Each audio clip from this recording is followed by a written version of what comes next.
Friends మన KMR shopping mall అండి. మీకు ఒక నేను మీకు ఒక మినీ ఏసీ గురించి మీకు చెప్పాను. చాలామంది ఆ మినీ ఏసీ గురించి ఎక్స్ప్లెయిన్ చేయమని చాలామంది మాకు మెసేజ్ పంపారండి. అందుకోసం మీకోసం మీకు మినీ ఏసీ గురించి ఎక్స్ప్లెయిన్ చేస్తున్నాను. చూడండి, ఇందులో వచ్చేసి మీకు ఆప్షన్స్ ఉంటాయండి. On off. ఇందులో కోల్డ్ ఉంటుంది, వార్మింగ్ ఉంటుందండి. వార్మింగ్ వచ్చేసేసి కూలింగ్ వస్తుంది. ఇది కోల్డ్ వచ్చేసి హాట్ అండి, అంటే రూమ్ వేడిగా ఉండడానికి టైమర్ కూడా ఇస్తాడు. అయితే కూలింగ్ అనేది చాలా తక్కువగా వస్తుంది. వేడి మాత్రం చాలా రూమ్కి మొత్తం ఈ వేడి చాలా తొందరగా 10 minutes 15 minutesలో హాట్ వేడిగా వచ్చేస్తుంది.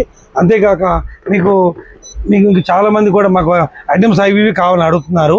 ఆ ఐటమ్స్ మీకు ఏది కావాలన్నా పైన నెంబర్కి వాట్సాప్ చేయండి. వాట్సాప్ చేస్తే మీకు దాని గురించి మేము ఎక్స్ప్లెయిన్ చేస్తాం, మీకు దాని రేట్ చెప్తాం. మీకు ఎక్కడికి ట్రాన్స్పోర్టింగ్ కూడా మేము ట్రాన్స్పోర్ట్ పంపిస్తామండి. ఓకేనా? ఇంకా మీకు ఏమైనా కావాలంటే కేఎంఆర్కి మీరు షేర్ చేయండి, లైక్ చేయండి. Thank you friends. ఓకే.